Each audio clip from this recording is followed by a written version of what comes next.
This is Ministry with Us, and today's episode is Ministry with College Students, hosted by Charlie Collins, Taylor Collins, and Ethan Park.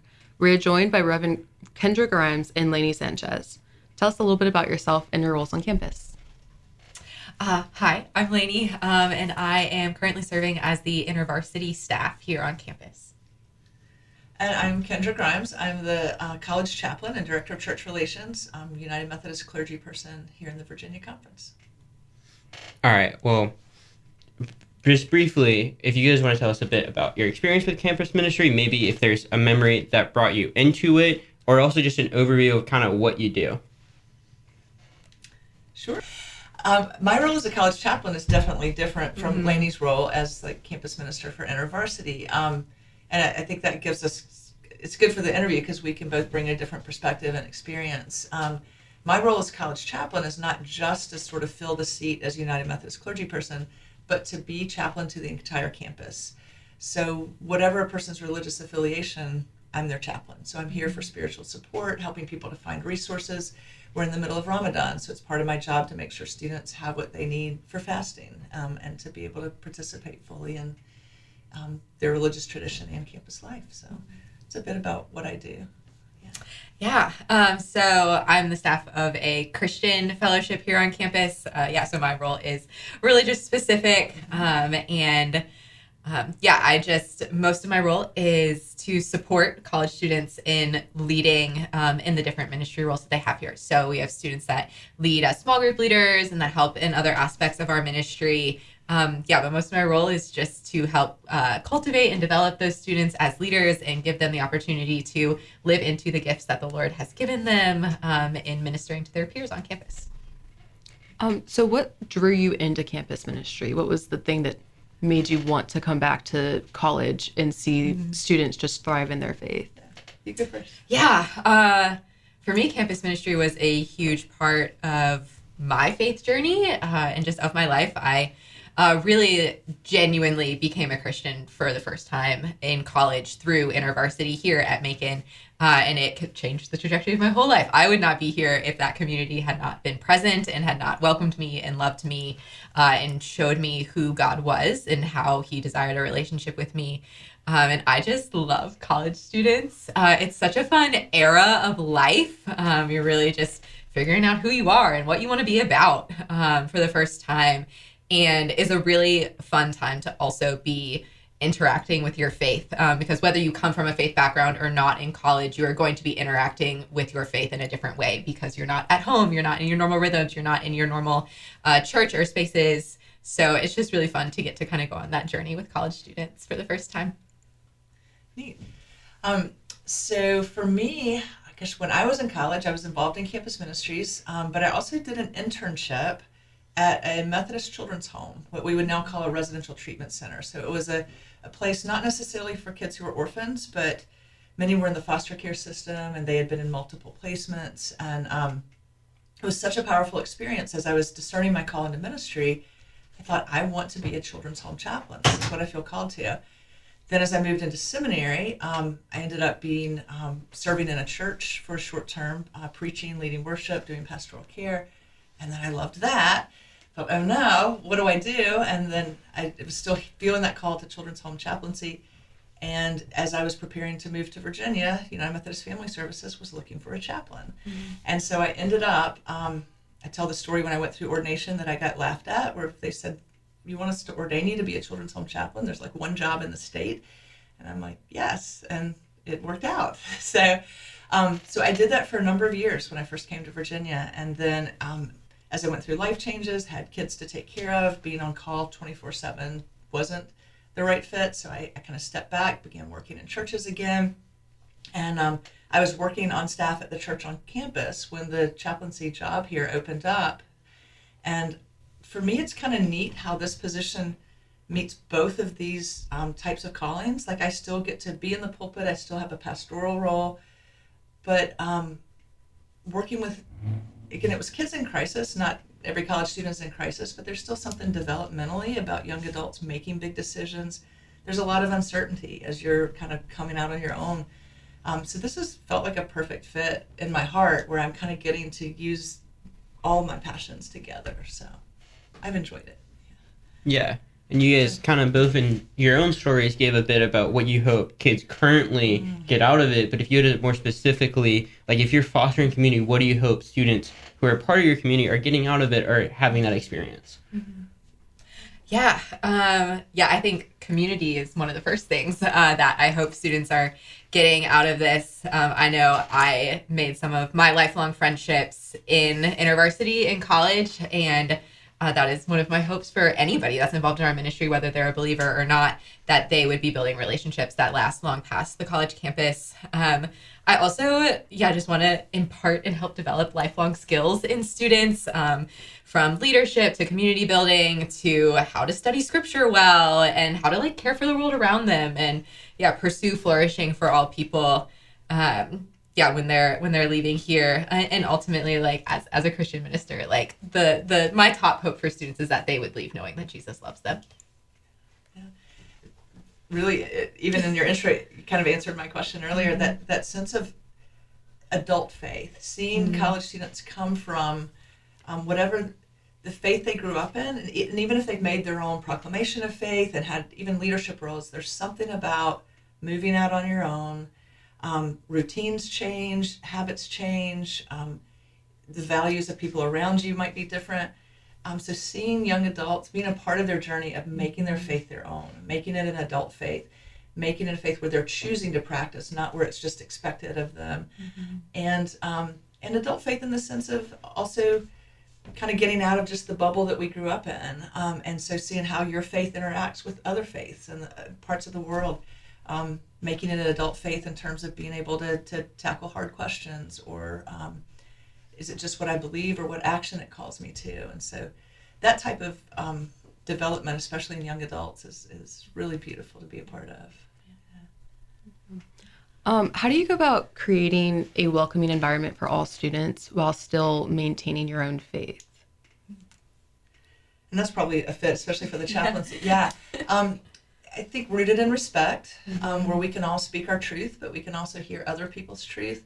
One of the things that I've enjoyed since I started here is the creation of our Interfaith Council and these interfaith events, because it is that chance not to try to change anyone else, but to learn about each other, to understand each other better. One of my favorite events that we did recently was called the Holy Envy event, where instead of each of us presenting, let me tell you about my religion, it was a chance to say, here's what I admire about your religion that's different than me.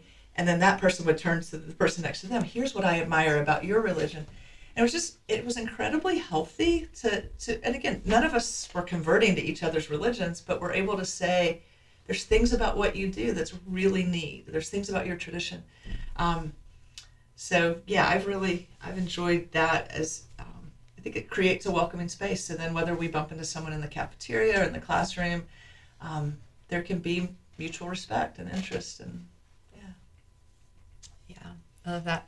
I think for me it's a little bit different. Been a little bit of a different role and context, but I think similarly, every student here and every person on the earth, right, is created with specific gifts and very beautiful things about them, and we want to be a space that is acknowledging and making space for those things. For us interacting with students that may or may not share our faith, one of the things that's really important to us is that we are super upfront about who we are, that we are a Christ-centered community, that is what I believe and what our leaders believe, but that doesn't mean that we are a community only for Christians. We are a space where you can come and hang out with your friends if your friends are also there, where you can come and just ask questions about who Jesus is and what that means for us in our lives and what it could mean for your life. And we, also just work to make our spaces really hospitable. So if you are showing up for the first time, you don't feel like a total fish out of water. You're okay, I know what's going on because someone told me. I feel welcomed because someone welcomed me. Things like that, making sure that our spaces and especially our language is really accessible to students that maybe weren't raised in church, like some of us were. And just that invitation for people to genuinely come as they are. We want to see you and receive you just as you are, and invite you into different things that you can say yes or no to. But our goal is to get to know you and to love on you like Jesus does. Yeah, so you guys you've talked about one of the values of campus ministry is being able to help kids as they leave their family find their adult personality and figure out who they are. And I can speak personally for this. Sometimes college, of course, it comes with a lot of great things. It can also come with a lot of tragic things and a lot of hardship. So as you're fostering that community, how do you go about having those conversations with students who are maybe going through something? I think it's really just, not just, but being sure that we're intentionally making space and being open and saying to folks, stop by if you want to, or reaching out and checking on people if we haven't seen them or heard from them. It's hard because even on a small campus, there's a lot of people here. But yeah, I think that's important. It's not just what we're teaching or what service project we're doing, but are we really caring and getting to hear people's stories? Yeah, I couldn't agree more. I don't have much to add, really. But yeah, I certainly view my role in the ministry that I get to do as more about people, not about forming a group on campus that is a specific thing or is a specific way necessarily, or is growing or is not, but that I'm here to serve students as they are. And yeah, being explicit about that and inviting them to, be real and make their struggles known. And I get to support them in that as best as I can, as being a limited person that I am. All right. There's a lot of talk about the church dying, and I'm just curious if you've seen that affect your ministry on campus at all. In my 10 years as chaplain, the number of students who indicate their religious affiliation on their official paperwork has drastically gone down. So I would say in terms of religious identity, either students are not as comfortable sharing it, or they're not as religious. But either way, that is something that I've paid attention to.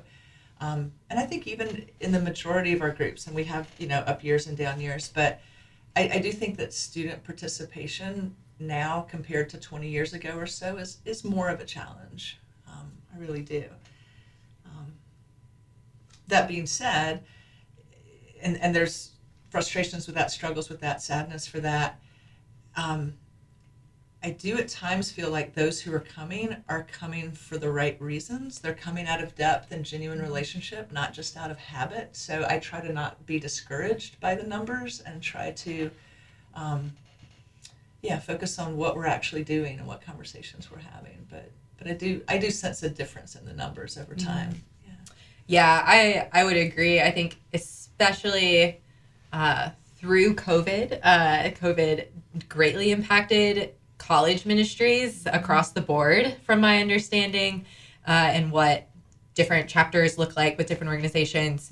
I think I see it with students. I see it among my peers, not that much older than students, but I see it among my peers, that the relationship to the church is very different than that I have observed in my parents and their peers. Do you have any ideas on how the church or campus ministry specifically can address this issue?